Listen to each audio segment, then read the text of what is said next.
Welcome back to the show, Alaska. Lace up the cross trainers. We are going running. One of the state's toughest races being contested this morning, the Crow Pass Marathon. 6 a.m. Saturday, July 24th. Competitors and spectators alike rolling across the bridge to the parking area of Crow Pass Trail, a 24-mile path from the depths of Girdwood to Eagle River. Plenty of folks take a day or more to complete this trek, but this morning, a spry group of runners will do it in a fraction of the time. The challenge is the unpredictability of the course.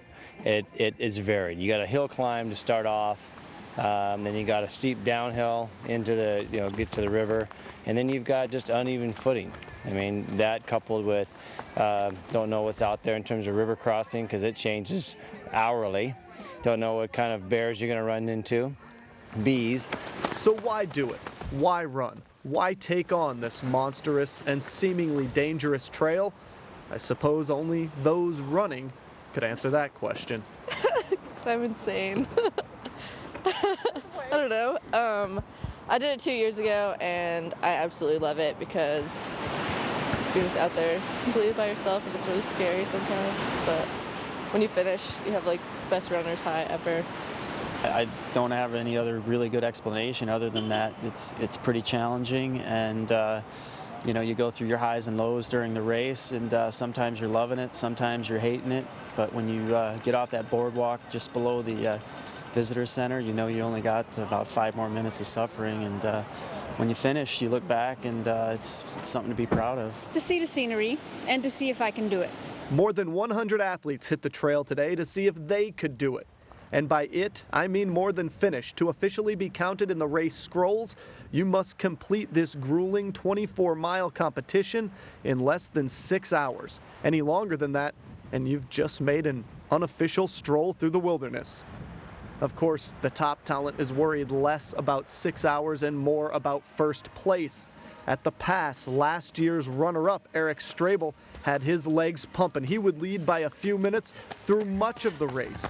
But Jeff Rose would make a late charge, overtaking Strabel to defend his crown. It was after the perch, so just about 4 miles from the finish, and I kind of knew I was gaining on him pretty fast. I was getting some splits from people out there, and I kind of eased up for a while and just kind of got good and relaxed and drank a lot of water, and got up behind him and saw that he was definitely struggling just on his pace, and made a pretty quick pass and just took off and felt really solid to the finish. So Strabel would finish the race in second. He knew it would have taken something special to beat the defending champ, as Rose competes in even longer races regularly, and today bested his own course record, posting a time of 2 hours, 54 minutes, 44.5 seconds. I was going for it.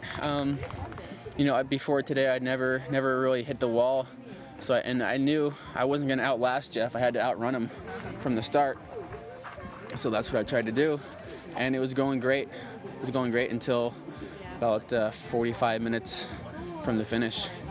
And through that point, I was smoking the course. I was on pace to run about 250. I was on pace to run about 250 through about an hour 55.